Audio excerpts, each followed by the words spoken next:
আমি আজকে খুব ঘরোয়া পদ্ধতিতে, একবারে ঘরোয়া পদ্ধতি বানাবো তালের পায়েস। তো তালের পায়েস অনেকে অনেক রকম বানায়, আমি একবারে নর্মাল যেটা ঘরোয়া পদ্ধতিতে বানাই ওইটাই করছি। তো দেখো আমি গোবিন্দভোগ চাল নিয়েছি, গোবিন্দভোগ চালটা খুব ভালো করে ধুয়ে একটু জলের মধ্যে ভিজিয়ে রেখেছি। এটাকে এবারে আমি গ্যাসে বসাবো। তো যে একটু অল্প জল দিয়ে আমি রেখে দিচ্ছি, যাতে জল মানে চালটা তাড়াতাড়ি সেদ্ধ হয়। আমি চালটাকে যদি আগে থেকে এইভাবে ধুয়ে ভিজিয়ে রাখি তাহলে চালটা খুব তাড়াতাড়ি সেদ্ধ হয়ে যায়। এবারে আমি এটাকে গ্যাসে বসিয়ে দেবো। তো খুব কিন্তু আমি জল দিইনি, দেখতেই পাচ্ছ এখানে আমার চাল আছে 200 গ্রাম। তো এটাকে আমি ভালো করে গ্যাসে বসিয়ে সেদ্ধ করে নেবো, হাফ সেদ্ধ করে নেবো।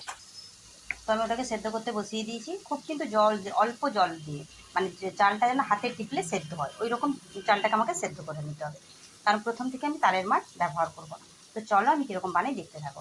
নারকেল নিয়েছি, নারকেল কুড়াটাও বেশ পরিমাণ মতোই নিয়েছি দেখো।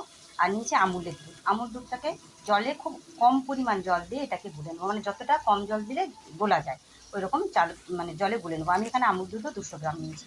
তো দুধটা যে অপশনাল, যেভাবে যেরকম দুধ দিতে পারো, দুধটা যত বেশি দেবে তাতে টেস্ট ভালো হয়।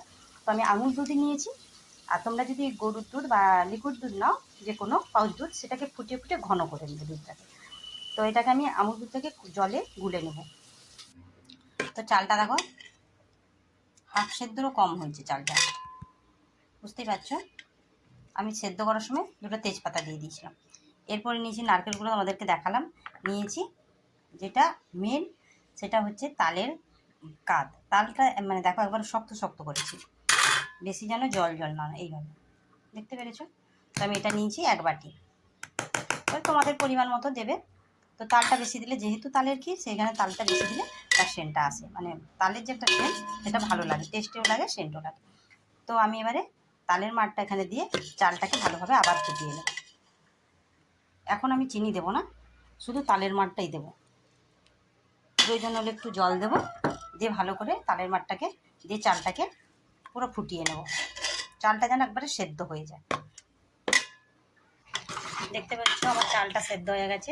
এবার আমি দুধ দেবো। আমার হয়তো তোমাদের মতো সুন্দর রান্নাঘর নেই, সুন্দর বাসনকুসন নেই, তাও ইচ্ছে রান্না করবো তোমাদের সঙ্গে শেয়ার করবো। তো ভবিষ্যতে যদি তোমাদের নতুন রান্নাঘর হয় তো ওটাও তোমাদের সঙ্গে শেয়ার করবো। যদি তোমাদের ভালোবাসা থাকে তো অবশ্যই আমিও নতুন রান্নাঘর একটা করবো সুন্দর দেখে। খুব স্বপ্ন আমার একটা সুন্দর রান্নাঘর হবে। তোমরা ভাবছো দিদি রান্না ছাড়ে তার রান্নাঘরটা হয়তো সুন্দর নয়, ওই জন্য তোমাদেরকে রান্নাঘরটা দেখাতে পারি না। তো দেখো আমার এবারে দুধ দিয়ে দিয়েছি, এবারে আমি এটাকে ফুটতে দেবো। চালটা যে বাকি চালটা সেদ্ধ বাকি আছে একটু, ওটাও সেদ্ধ হয়ে যাবে। তো স্টেপ বাই স্টেপ আমি যেভাবে করছি ওইভাবে করো, এবং বাড়িতে থাকা জিনিস দিয়ে যারা তাল পছন্দ করো তাদের তো তালের পায়েসটা ভালোই লাগবে। তো এটা আমি ফুটতে দিই এখন। তো দেখো আমার চালটা একবারে ভালোভাবে গলা সেদ্ধ হয়ে গেছে। এবারে আমি দেবো নারকেল কুড়া। নারকেলের পরিমাণটা বেশ বেশি করেই দিচ্ছি। আর দেবো চিনি। চিনিটা কিন্তু লাস্টে দেবো, চাল একবারে সেদ্ধ হয়ে গেলে তখন চিনি দেবো, নাহলে তালের মার থাকে না, কেটে যাওয়ার সম্ভাবনা থাকে দুধটা। এখানে চিনির বদলে বাতাসও ব্যবহার করতে পারো, কিংবা গুড়। আমি এখানে চিনি ব্যবহার করছি। এবারে চিনি দেবো পরিমাণ মতো। পায়েসে তো মিষ্টিটা ভালোই লাগে বেশি, পায়েস পিঠে এগুলো কম মিষ্টি ভালো লাগে না। তো আমি এখানে 1 বাটি চিনি দিয়েছি।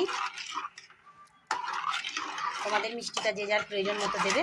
তো আমি এটাকে আর 10 মিনিট ফুটতে দেবো ঢাকা দিয়ে। তো দেখো আমার কমপ্লিট। এটা ঠান্ডা হয়ে গেলে আরও শক্ত হয়ে যাবে, জমে যাবে। তো এখানে আমি কিন্তু আর কিচ্ছুই দেবো না, দেবো 1 চামচ ঘি, আর কিচ্ছু দেবো না। তো এটা ঢাকা দিয়ে রেখে দেবো। এটাকে ফ্রিজে রেখে খেলে আরও ভালো লাগবে। আমার তো ফ্রিজে রেখে খেলে পায়েস ভালো লাগে বেশি। তো তোমরা যেভাবে ইচ্ছে খেতে পারো। তো এইভাবে একবার তালের পায়েস বানিয়ে দেখো, খুব সুন্দর লাগবে খেতে। যারা তাল পছন্দ করো, যারা, অনেকে তাল পছন্দ করে না, যারা তাল পছন্দ করো তালের পায়েস এভাবে বানাও, খেতে ভালো লাগবে। আর প্লিজ কে কোথা থেকে দেখছো জানিও, আমার ধন্যবাদ জানাতে আমাদেরকে সুবিধা হবে। ফেসবুক থেকে দেখলে পেজটা ফলো করে নিও, আর যদি ইউটিউব থেকে দেখো চ্যানেলটা সাবস্ক্রাইব করে নিও। তো আজকের জন্য বাই, নেক্সট ভিডিও দেখা হচ্ছে, সঙ্গে থাকো।